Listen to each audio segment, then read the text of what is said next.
Le 27 janvier 2025, Goma est tombé sous l'occupation du M23.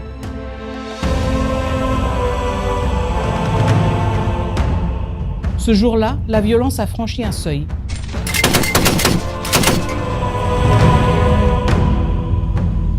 Et nous savions que la réponse ne pouvait pas être seulement militaire ou humanitaire. Elle devait aussi être politique et elle devait être diplomatique. Face à l'agression rwandaise dans l'est de la République démocratique du Congo, nous avons fait un choix clair. Ne pas subir, ne pas nous taire et ne jamais banaliser ce qui était en train de se produire. Sous l'impulsion du président de la République, son Excellence Félix-Antoine Tshisekedi Tshilombo, et sous la conduite de la Première ministre, son Excellence Judith Suminwa Tuluka, notre diplomatie s'est pleinement mobilisée pour une raison essentielle. Faire reconnaître la réalité des faits, défendre le droit international et replacer la crise congolaise au cœur des responsabilités internationales. Cette mobilisation n'a pas été ponctuelle. Elle a été structurée, continue et résolument mondiale. Notre diplomatie a mené une offensive diplomatique en Afrique, en Europe, en Asie, dans les Amériques et bien au-delà. En février 2025, au Conseil de sécurité des Nations Unies, l'organe chargé du maintien de la paix et de la sécurité internationale, une résolution a été adoptée à l'unanimité. La résolution 2773, une décision historique. Pour la première fois, le Rwanda y est clairement nommé comme agresseur. Le retrait total et inconditionnel de ses troupes de notre territoire est exigé et le soutien au M23 est explicitement condamné.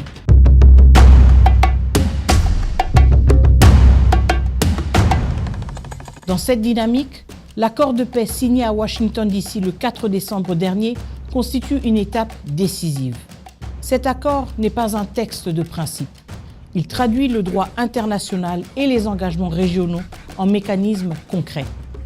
Il organise le retrait effectif et vérifiable de toute force étrangère présente illégalement sur notre territoire. Il encadre le désarmement et la neutralisation des groupes armés. Et il protège la souveraineté et l'intégrité territoriale de la République démocratique du Congo. Mais surtout, il introduit un cadre de suivi, de vérification et de responsabilité, destiné à prévenir toute résurgence de la violence et à garantir que les engagements pris soient respectés. Depuis le début, notre message est resté constant. La paix est possible, mais elle ne peut exister sans responsabilité. Notre diplomatie vise un impact concret sur la vie des Congolaises et des Congolais, y compris celles et ceux qui vivent ou se trouvent à l'étranger. C'est dans cet esprit que nous avons renforcé la protection consulaire et l'assistance apportée à nos compatriotes hors du pays, en adaptant nos réponses à des situations très différentes.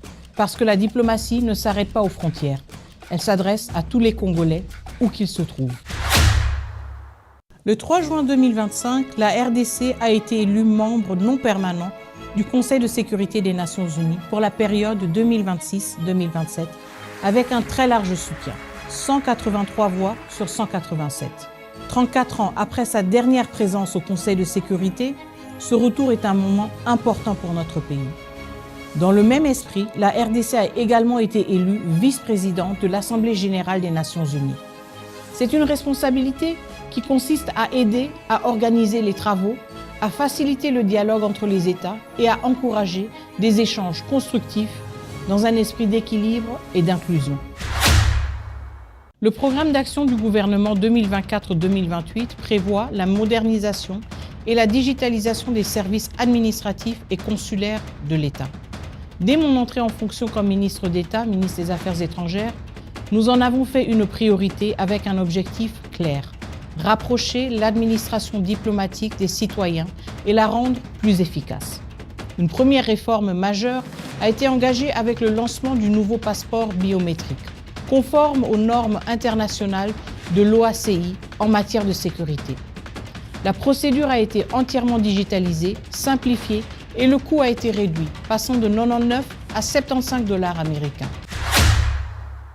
La modernisation concerne aussi nos outils diplomatiques. En 2025, nous avons procédé à l'acquisition d'un immeuble à New York pour notre mission permanente auprès des Nations Unies et lancé le projet de réhabilitation complète de notre chancellerie à Washington, D.C.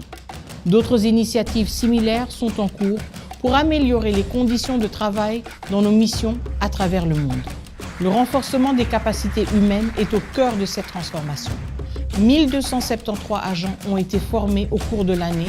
Parmi eux, 1000 agents ont déjà été intégrés au corps diplomatique et sont prêts à être déployés dans nos missions.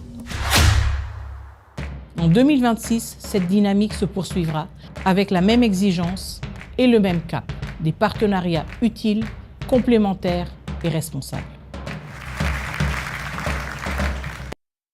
Dans la continuité du programme d'action du gouvernement, qui demeure notre principale référence, l'année 2026 sera celle de la mise en œuvre et de la consolidation.